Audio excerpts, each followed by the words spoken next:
joni hiɗen arde ɗo waɗen yewtere raɓɓi ɗum nde hollayde honɗum aya qur'an mo Allah daali on bada audhu billahi min ashaitani rajim bismillahi rahmani rahim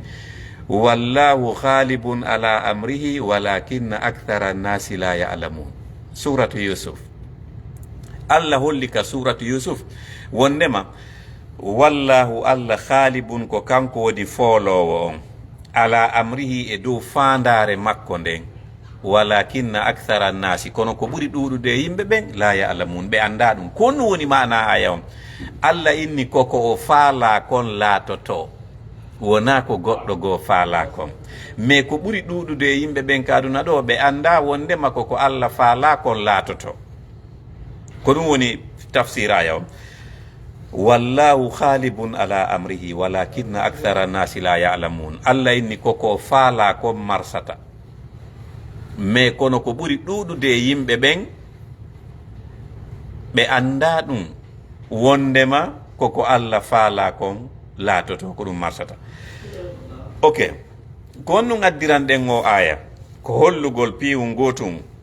ɓe inni wo iza tawalla llahu amraka hayya alaka kulla asbabi sa'ada wa anta la tashur. wosi Allah fawtanike ma affaire ji maɗin o préparay sabuji duwaɗi ɗin latinde affaire ma on fop ha moƴƴa. iza tawalla llahu amraka, si Allah ƴettanima haaju ma on hayya alaka o préparante kulla asbabi sa'ada, sababuji waɗay ɗin fo maleɗa wa anta la tashur hara e anda. ko noni mana on sike si Allah no falanama piiwum, si o falanama ma hunde, kala ko duwa waɗede fiyo nden hunde laato o préparante fo o moƴƴina. iɗen addude seede on ka suratu yusuf, ndaare qissa yusuf on alayhi salam. ɓay bengotoɓe makko ɓen untimo ka koloyru. himo si pay kunno unta e nder koloyru, hay siko jano kala untaɗo e nder koloyru wondu e tumbo burure, ha yaltugol ɗon welantamo figoy. joni noon ɓay Allah falama yaltindemo ka koloyru ɗon, ko ɗum Allah waɗi. tawalla llahu amra yusuf fa ahawajal gafila ila alma'i li yukhrijahu min albi'r. ko setewol commerçant ɓe wonɓe iwde madian hiɓe yaade misra en égypte, goɗɗo e maɓɓe ɗonɗa hiɓe wondi e mawɗo on ɗonɗa, e tawi kadi ɓe fof ɓe ɗonɗama. o waɗi yo ɓen ngol setewol on caravane setewol commerçant ɓe julaɓe wonɓe yaade luumo, o waɗi yo ɓe ɗonɗe ɓe faale ndiyan ko ɓe yara fi hon ɗum, fi yo ɓe ɗaɓɓitu ndun koloyru ndu ɓe andi fi mum, par ce que koloyru ndun ko hakkunde madian e misra woni. fi yo ɓe yaw innugol ƴoogen yare ndiyam ɓe ƴawnora ɗon annabi yusuf. ko ɗum waɗi joni noon ka woni noon ka nder koloyru wona kanko créyi yo setewol commerçant ɓe ɓen yo ɓe ɗonɗe sakko ɓen no ɓe yawde ka koloyru fi ƴoogugol ko ɓe yara. ko ɗum woni tawalla llahu amra yusuf. Allah ƴettani annabi yusuf affaire makko on fi yaltingol mo ka woyndu, o fawtanimo ɗum fa ahawajal gafilatu, o waɗi yo setewol julaɓe wonɓe iwde madiyan yaha misra ɓen yoɓe haton jin e ndiyan. fa ahawajal gafila ilal ma'i, yoɓe haton jin e ndiyan ko ɓe yara. fi on ɗum Allah waɗani ɗum li yukhrijahu min albi'r, ko fi yo yaltin annabi yusuf ka koloyru. donc ɗum ɗon wona ben makko waɗanimo ɗum, naabiro makko na kanko waɗi. ko Allah waɗi yo setewol commerçant ɓe ɓen yoɓe niidinno ndiyan ko ɓe yara fi yoɓe yaw ɓe ƴokka julfe on ɓen nayi ɓe ƴoogu tun o nanga julfe on ɓe ƴawnoramo. go'o wa tawalla llahu amra yusuf fa ahawajal aziz ilal abna'i liyatabannahu. joni noon Allah kadi ɓay faalama reglande annabi yusuf affaire ji makko ɗin, o waɗi hon ɗum, o waɗi aziz misra o moodi zulaykha on, o sali okkorgol on ɓiɗɗo on e ɓeygu mum fi hon ɗum, fi yo on soodoymo comme maccuɗo, o ara ɓe ne'amo ka galle makko hara oya janɗay comme un prince wa ɓiɗɗo lanɗo. par ce que si on no marno ɓiɗɗo hanno ɓe yiɗatano mo sifangol ɗago par ce que kanko tigi ko yeeti ɓeygu makko ɓay wari o inni mo hon ɗum o inni moƴƴina werde o nde kamen ɗo asa an yanfa'ana no gasa kumpay kun nafoya en ñande go aw nattahisahu waladan ma jogitoɗen mo lonto ɓiɗɗo ɓay en mara ɓiɗɗo. donc ko fiyonnun allah salani okkorgol Aziz Misra on ɓiɗɗo kanko e Zulaykha ɓeygu makko ko fiyo on yaw soodamo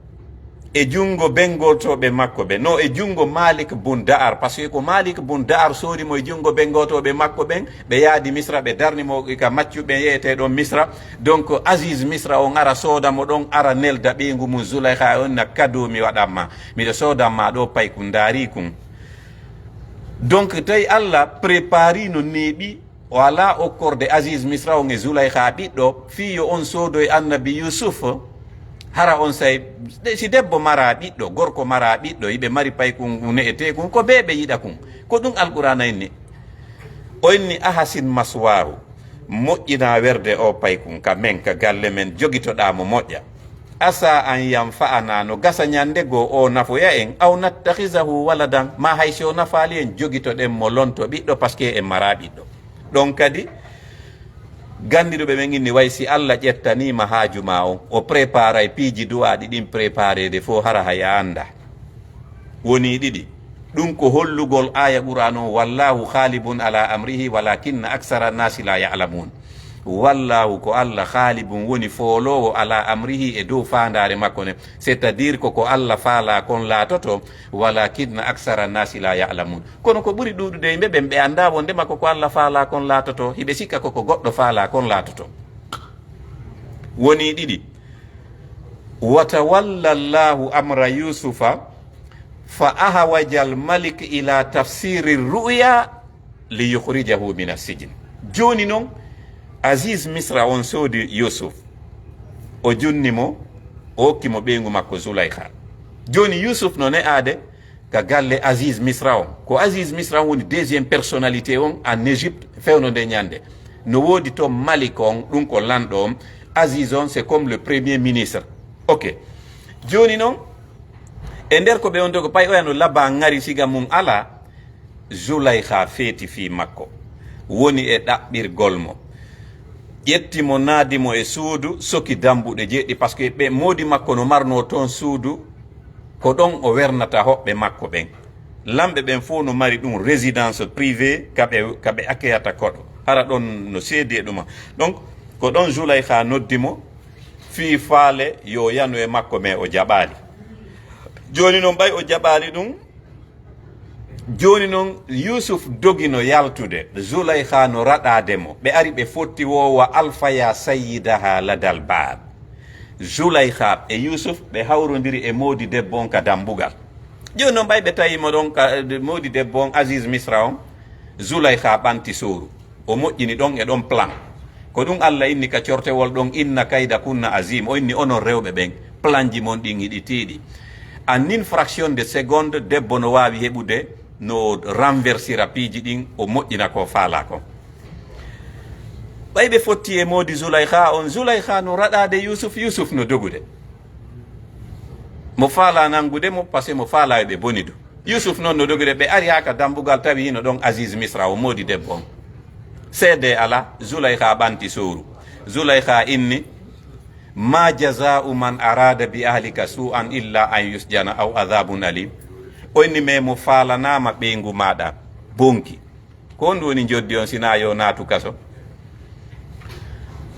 o moƴƴino o inni bon o aru tawi miɗo waaliɗani o fuɗɗi mawlude yeeso hangon e sukundu andum mi fini mi sonki tun o dogi mi iwtiri ɓaawo mi jokkimo ɓay o hooli ɗum hakkille no wawi jaɓugol ɗum Yusuf inni no ko o faalalan kanko on lan ɗaɓɓude Aziz Misra o inni bon homboni seedema Allah waɗi bobo penuwun no waalino ka danki ɗon hari Zulaykha singa biro Zulaykha on ɓiɗɗo on c'est à dire debbo remmirawo makko no ari ka makko yoɓe wonu seeɗa on hoota on no addori bobo penu kun no waali ka danki ko kun bobo un seediti wa shahida shahidum min ahliha in kana qamisuhu qudda min qubulin fa kazabat wawa min asadi in kana qamisuhu qudda min qubulin fa sadakat wa huwa min alkadhibin wa in kana qamisuhu qudda min duburin fa kadhabat wa huwa min asadiqin. Bobo on kun wali ɗon hewtali ka kun wowli ɓe nani ɓe tato. Bobo ngin si tawi dolokke suka on ko yeeso seekori haray debbo on no mari goonga ko inni kon suka on ɗaɓɓimo haray suka on fenay woni o inni mais si tawi dolokke suka on ko ɓaawo seekori haray debbo on mara goonga debbo on fenay woni ko suka on mari goonga. Bobo wel ngel deƴƴiti ngel wowlitali gila nden ñande ha hewti ka bobo duwa wowlude ɗon noon si ngel wowli ko bobo woy nayo e wowli ka aduna ɗo hara hewtali ka bobo wowla mais si koye wowli nden ñande koye wowlitata kun ɗon bobo on no tawa. Donc ɓay kum bobo on kum wowli ɗum ɓe ndaari ɓe tawi dolokke suka on ko seekori ko telen ɓaawo de modi debbo on inni ɗum ɗo ko pewje mon ɗenni onon rewɓe ɓen o inni mo wastahfiri li dambiki innaki kunti min alkhatin o inni innu Allah yo yaafoma par ce que ko an bonni.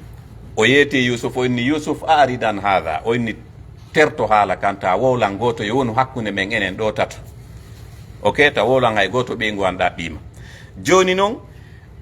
mais Zulaykha yeeti modi mum o inni he be soken kum pay kum par ce que yimɓe ɓen fof no innude miɗo ɗaɓɓi boydijo an on miɗo ɗaɓɓi mo naaden mo kaso ha haala kan yejjite ɓe naadimo kaso. Donc ɓay ɓe naadimo kaso joni noon o neeɓi ka kaso to ga joni fi yo yaltu ka kaso Allah préparanimo plan on ko honɗum woni ɗum Allah waɗi yo lanɗo misra on heɓu probléme hara solution on ko Yusuf tun joguimo hay goto jogakimo e nder misra fo ko honno ɗum waɗiri o lanɗo on waali ɗani o hoyɗi koyɗol tawi hay goto wata firde koyɗol ngol sina Yusuf. Donc o hoyɗi wondema himo yiya na'i jeeɗɗi fayuɗi e na'i jeeɗɗi horiɗi. Jeeɗɗi horiɗi ɗin no ñaamude fayuɗi ɗin ƴakkita ɗi o fini o ɗanti o hoyɗi kadi cawti jeeɗɗi maaro e cawti e kecci e cawti jeeɗɗi yoruɗi ɗin no sunnude kecci ɗin awa o ɗenƴi noon o huli o nodditi firayɓe koyɗi ɓen o landiɓe ɓenni mo adhasu ahlamin ko jiiɓu jaaɓu koyɗi men anda ɗum o inni na jiiɓu jaaɓu koyɗi par ce que ko laabi ɗiɗi miɗo hoyɗude koyɗol ngol. Tawi noon Sayyidina Jibril tippike ka kaso tawi Yusuf o inni bon hewti ka Allah yaltini ka kaso o inni honno Allah wonma yaltinirde ka kaso himo hoyɗinde lanɗo misra on koyɗol ngol ko ni e ni e ni e ni ngol sifori firugol koyɗol ngol ko ni e ni e ni ko ni ngol firirte. Jibril jannimo ɗum après ƴawi. Donc lanɗo misra on nodditi firayɓe koyɗi ɓen e nder misra o landiɓe tawi goto anda. Yusuf noon tawi no sokkidano e goɗɗo o expliquani ɗum lanɗo on ɓenni yahanmo ka kaso kisan o ari noon o firi koyɗol ngol. Joni noon ɗum ɗon ko honɗum ɓenni ko Allah regilanimo affaire ji makko ɗin o préparanimo ko honɗum wonata sabu no yaltira ka kaso. Ok joni koye juulirde mi woni ɗo leero on yoni meɗen juulude après mi arta lannintino ɗen qissa on si Allah jaɓi. Wassalatu wassalamu ala ashrafil anbiyai wal mursalin.